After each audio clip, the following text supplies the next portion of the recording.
Hi friends, welcome back to Peace is Here, the channel that helps you explore, grow, and discover inner peace through timeless books. Today, I would like to share with you a best-selling book about how to overcome self-sabotage, face your deepest fears, and turn your struggles into strength. A guide that can help us heal old wounds, unlock our true potential, and live with more freedom. The book I'm talking about is The Mountain Is You by Brianna Wiest. There is a mountain standing in front of you. It looks impossible, immovable, unforgiving. You may think this mountain is your circumstances, your childhood, your environment, the economy, the people who doubted you. But Brianna Wiest reminds us of a deeper truth. The mountain in front of you is you. We all carry patterns that rise up like cliffs, blocking our way. We all have habits, fears, and defenses that seem larger than life. And again, we sabotage ourselves at the very moment we are closest to change. This is the heart of The Mountain Is You. It is not about fighting enemies outside of you. It is about recognizing the enemy within and then transforming it into your greatest ally. Self-sabotage. It sounds harsh, like we are deliberately destroying our lives, but self-sabotage is rarely intentional. It is often the subconscious mind trying to protect us. You procrastinate, not because you are lazy, but because you fear failing if you try. You push people away, not because you want to be alone, but because you fear being abandoned. You stay in a job you hate, not because you lack ambition, but because you fear the unknown. In each case, your actions look destructive, but underneath, there is a fragile logic. Your mind is trying to keep you safe by avoiding risk, avoiding rejection, avoiding pain. And so, ironically, you destroy the very peace you are trying to protect. Brianna Wiest explains, self-sabotage is not weakness. It is unhealed pain. It is trauma, disguised as control. It is fear, wearing the mask of reason. The first step in climbing the mountain is not judgment, but awareness. You cannot change what you refuse to see, and you cannot heal what you keep denying. Imagine standing at the base of a mountain. The peak disappears into the clouds. The path looks uncertain. You could look away, pretend it is not there. But deep down, you know, the mountain is your life's work. We are all called to climb, not to conquer the mountain, but to conquer the parts of ourselves that hold us back. The climb is not about reaching the top. It is about who you become along the way. Every fear faced is a step upward. Every belief released is a rock moved aside. Every risk taken is another stretch of the path revealed. Think about your own patterns. How many times have you stood in your own way? How many opportunities have you delayed, ignored, or destroyed? Not because you weren't capable, but because some voice inside said you can't, you're not ready, you don't deserve it. That voice is not truth. It is a scar. It is the echo of old pain. It is the memory of being hurt, embarrassed, or abandoned long ago. But here is the healing perspective. The scar is not the end of the story. It is proof that you survived. And if you survived then, you can climb now. The mountain is not your enemy, it is your mirror. When you see procrastination, it reflects your fear of failure. When you see self-doubt, it reflects your lack of self-compassion. When you see avoidance, it reflects your unhealed wounds. The mountain shows you exactly where you need to grow. And that is why the obstacle is the path. The mountain is not in the way. The mountain is the way. So pause for a moment. Look at your own life.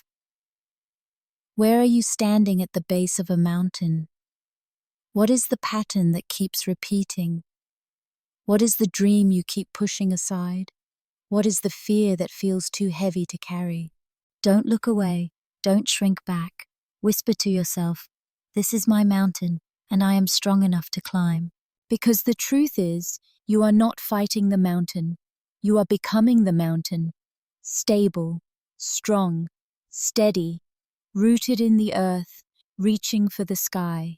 This is where the journey begins. Self-sabotage. It's a phrase we throw around casually. But what does it really mean? At its core, self-sabotage is not about weakness or failure. It is about protection.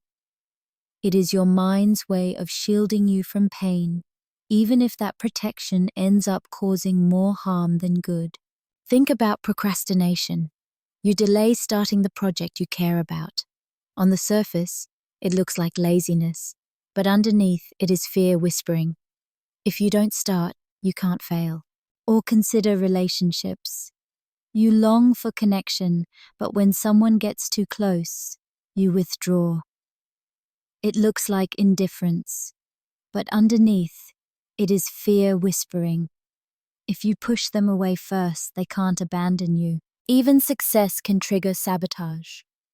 You finally achieve something important, and instead of celebrating, you find ways to minimize it, distract from it, or even ruin it. Why? Because some part of you whispers, if you shine too brightly, people will expect more. And what if you can't deliver again? Brianna Wiest teaches us that self-sabotage is not a sign you are broken. It is evidence that you are carrying unhealed wounds. Every destructive pattern has roots in protection. The child who grew up with criticism may become the adult who fears taking risks. The person who once faced rejection may become the adult who avoids intimacy.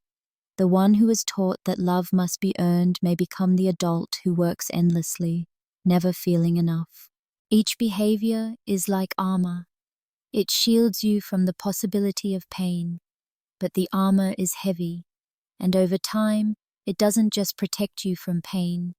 It also blocks joy, growth, and love. To understand your mountain, you must ask, what am I protecting myself from? What story from my past still lives in my present? Sometimes the answer is clear.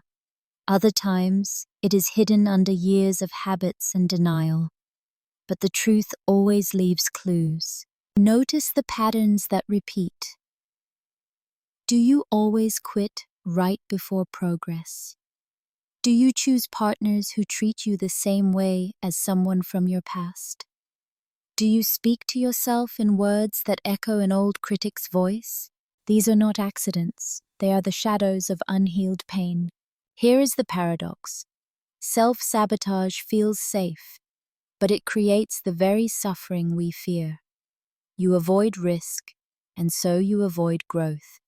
You avoid love, and so you feel lonely. You avoid trying, and so you feel stuck. This is why Brianna calls the mountain a mirror. The behaviors that frustrate you are not random flaws.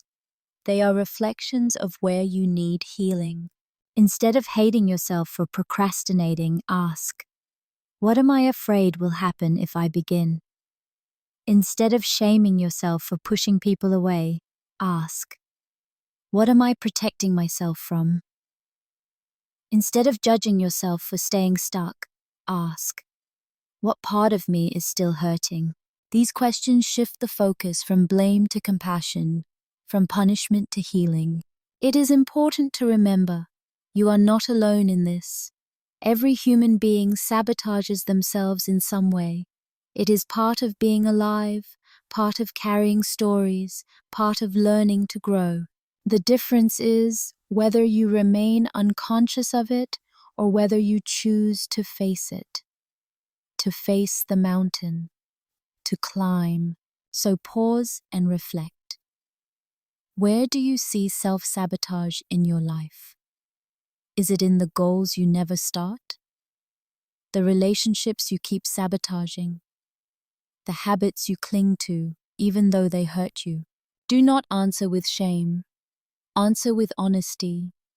Because honesty is the first foothold on the climb. Brianna Wiest tells us, the mountain does not disappear when you deny it. It only grows taller. But when you face it with courage, something shifts. You realize the mountain was never there to punish you. It was always there to grow you. And growth begins the moment you choose awareness over avoidance. The moment you choose to ask deeper questions instead of running from them. This is the beginning of transformation. Not hating yourself for your patterns, but understanding them. Not fighting against your past, but healing it. Because the mountain is not your enemy, the mountain is your teacher.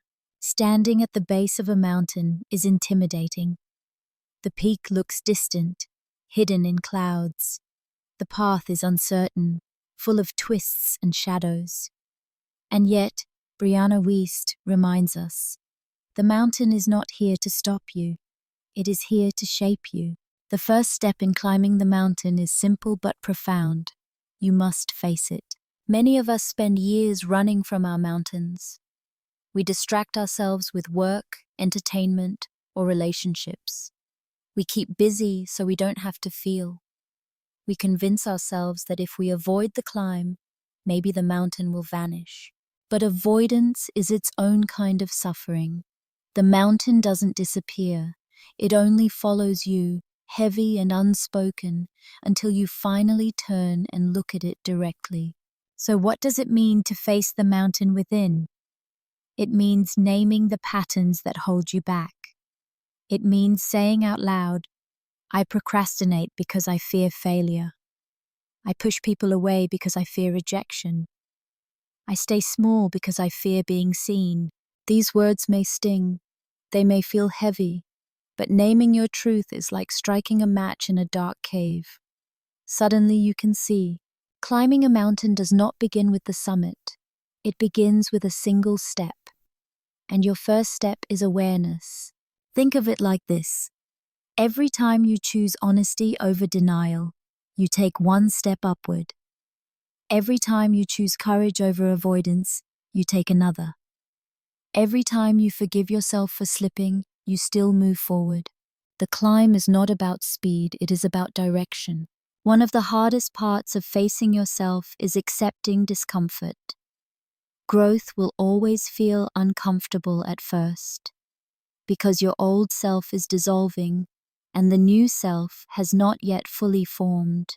Brianna Wiest explains it beautifully. Self-sabotage is a form of misguided comfort. It is the part of you that clings to what is known, even if it hurts, because the unknown feels scarier. But when you step into discomfort, something magical happens. Discomfort becomes proof that you are growing. Each moment of unease is a crack in the armor, and through those cracks, light enters. Ask yourself, what is the mountain asking of me?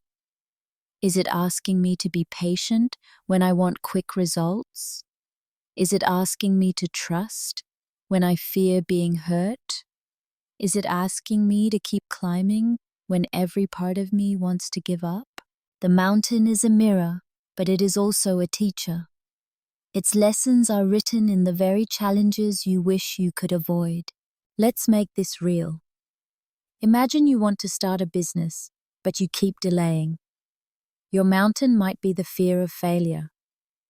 Facing it means admitting, I am terrified of wasting time, money, and energy. I fear people will laugh at me. But once you name it, you can begin. You can take small, safe steps upward, and each step weakens the fear that once controlled you. Or imagine you want love, but you sabotage every relationship. Your mountain might be the belief that you are unworthy. Facing it means whispering, I am scared they will see the real me and walk away. But once you face that fear, you can practice vulnerability. And vulnerability becomes your rope, pulling you higher. Brianna says, the mountain is not meant to punish you. It is meant to build you.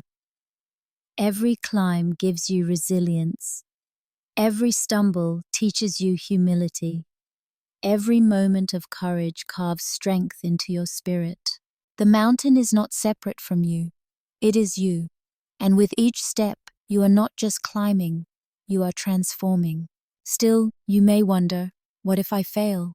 What if I can't reach the top? But here is the truth. You don't need to reach the top to change. Transformation happens in the climb itself. Every step shifts who you are. Every step rewrites your story. And sometimes the summit is not a place you arrive at. It is the person you become along the way. So the next time you feel resistance, pause. Notice the urge to run.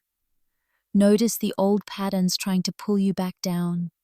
And then, instead of escaping, take one small step upward. Make the phone call you've been avoiding. Write the first page. Speak the truth you've been hiding. Apologize. Forgive. Try again. Each small step is a victory. Each choice to climb is proof that you are stronger than your fear. The mountain within you is vast, yes, but it is also beautiful, because hidden in its cliffs and valleys are treasures you cannot find anywhere else. Strength, clarity, freedom, and the only way to claim them is to climb. Remember, the mountain is not in the way. The mountain is the way. And the path forward begins the moment you stop running, turn around, and take that first step. Pain. It is the thread that runs quietly through every act of self-sabotage. It is the hidden force beneath procrastination, fear, and doubt. But Brianna Wiest teaches us something radical. Pain is not just a wound, it is raw material. And if we choose, we can turn it into power. Most of us think of pain as something to escape. We numb it with distraction. We bury it under busyness. We pretend it doesn't exist. But pain denied only grows sharper in the dark. It shapes our choices in ways we don't understand. It whispers through every hesitation, every destructive habit, every quiet belief that says, I can't, I'm not enough. The transformation begins when we stop running from pain and start listening to it. Because pain always has a message. Ask yourself, what is my pain trying to tell me? The pain of loneliness may be pointing to your need for connection. The pain of rejection may be pointing to your desire for belonging. The pain of failure may be pointing to your hunger for growth. When you honor the message, the pain softens. It stops being just suffering. It becomes guidance. Think of a scar. At first, the wound bleeds, raw and unbearable. But with time, it heals into tougher skin. The scar does not erase the past, but it becomes a mark of strength, proof that you endured. Your emotional scars work the same way. When you stop seeing them as shameful, you begin to see them as maps. Maps of where you have been. Maps of what you survived. Maps of what you are capable of facing again. Brianna Wiest reminds us, every painful experience contains the seed of growth. The heartbreak that shattered you taught you how deeply you can love. The failure that humbled you taught you how resilient you can be. The rejection that stung you taught you how strong your self-worth must become. Pain transforms into power the moment you choose to learn from it rather than hide from it. But how do we do this in practice? Start with acceptance. Say to yourself, yes, this happened, yes, it hurt, and yes, I survived. Then, reframe the story. Instead of, that failure means I'm worthless, shift it to, that failure means I was brave enough to try. Instead of, that heartbreak ruined me, shift it to, that heartbreak showed me what I truly need. Instead of, that rejection defines me, shift it to, that rejection redirected me. The facts of the past do not change, but the meaning you give them does. And meaning is what creates either chains or wings. Another way to transform pain is through contribution. The struggles you face are not just for you. They can become a gift to others. Think of every book you've ever loved, every mentor who inspired you, every friend who comforted you. Each of them turned their pain into something they could share. And in sharing, their pain became power. Your story, too, can light the way for someone else. Your scars can become a bridge. Your lessons can become a guide. Even the simple act of living authentically, of showing that healing is possible, can ripple into the lives of others. Still, this process is not easy. It requires courage to sit with discomfort. It requires patience to allow time to soften the wound. It requires faith to believe that the climb has meaning, even when the peak is hidden. But every time you choose to face pain with compassion, you gain a new kind of strength. Not the brittle strength of denial, but the deep strength of integration. Brianna says, "Your new life will cost you your old one." To step into your power, you must let go of the version of you who only knew how to survive. The version of you who hid, who numbed, who shrank. You must grieve that old self, and then you must rise into the self who is ready to live. This is the real climb, not erasing pain, but transforming it, not avoiding the mountain, but becoming strong enough to stand on it. Pause and reflect. What pain are you still carrying like a weight on your back? What story have you been telling yourself that keeps you small? What scar have you been hiding instead of honoring? Can you, just for a moment, imagine that pain as a teacher? Can you imagine it shaping you into someone wiser, braver, freer? Because the truth is, your pain is not the end of you. It is the beginning of a new chapter. Every time you turn pain into power, the mountain shifts beneath your feet. The slope feels less impossible. The air feels lighter. The climb becomes not just bearable, but beautiful. And soon you realize something astonishing. The very thing you thought would break you is the thing that made you. Remember, the mountain is not punishment. It is practice. It is the path. And every scar you carry can become a step upward if you let it. At the beginning of this journey, the mountain looked like an obstacle. It seemed like something outside of you, blocking the life you wanted. But now, after the climb, you begin to see the truth. The mountain was never against you. It was always a part of you. And as you rise, step by step, you realize you are not just climbing the mountain, you are becoming it. To become the mountain means to embody strength. Not the brittle strength of control, but the quiet strength of stability. The strength that stands tall through storms, yet remains rooted and unshaken. Life will always bring challenges. People may doubt you. Opportunities may slip away. Pain will come and go. But when you become the mountain, you are no longer at the mercy of these shifts. You remain steady. You remain whole. You remain free. Becoming the mountain also means embracing perspective. From the peak, the view is wide. You see not only where you are, but where you have been and where you can go. The fears that once felt enormous now look small from above. The pain that once consumed you now looks like a path you've traveled through and survived. This is the gift of healing. It doesn't erase the past. It transforms how you see it. And with new perspective, you gain wisdom, compassion, and clarity. Another truth about mountains: they do not move quickly. They rise slowly, steadily, over centuries. And in the same way, your transformation is not instant. It unfolds gradually through thousands of small choices, choosing honesty, choosing courage, choosing love. Patience is part of becoming. Forgiveness is part of becoming. Every time you slip and choose to rise again, you are solidifying the mountain within. Brianna Wiest reminds us, the life you want is waiting on the other side of your resistance. But you do not have to rush. You do not have to be perfect. You only have to keep climbing. And each time you face a fear, each time you transform pain, each time you choose growth over comfort, you carve a new path upward. One day, you look back and realize, the person who once sabotaged everything is gone.